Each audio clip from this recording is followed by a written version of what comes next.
Rejoignent à l'instant, il s'agissait du colonel Jean-Baptiste Mayombo. Il est le directeur général de la sécurité routière et il avait une communication sur les nouvelles consignes liées à la sécurité routière.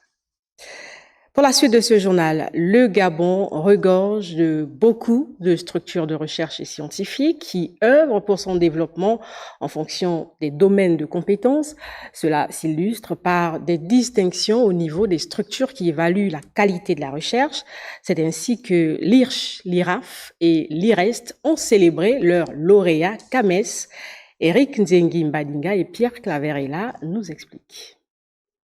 Comment atteindre la félicité dans le Conseil des Nations scientifiques? Le Gabon a sa place. En témoignent tous ces lauréats issus de l'IRCH, de l'IRAF et de l'IRET, qui sont passés sous les fourches codines du CAMES pour accéder aux différents grades.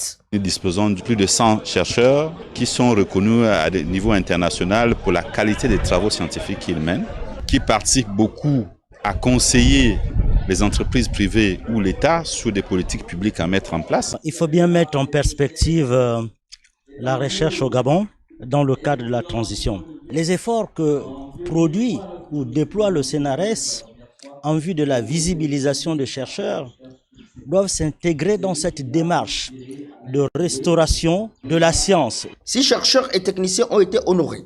Il n'en demeure pas moins que leurs recherches devraient profiter au peuple. Nous faisons en sorte que les étudiants travaillent sur des thématiques qui peuvent apporter quelque chose au niveau du Gabon. La volonté du CTRI, c'est de construire l'homme. Et la construction de l'homme commence d'abord par poser la question de savoir qui est-il, qu'est-ce qu'il faut pour que l'homme soit épris de justice, épris justement de l'amour, des valeurs que le CTRI souhaite. Pour tous ces gens de recherche qui incarnent le savoir, leur devoir est de hisser notre pays au sommet de la recherche scientifique.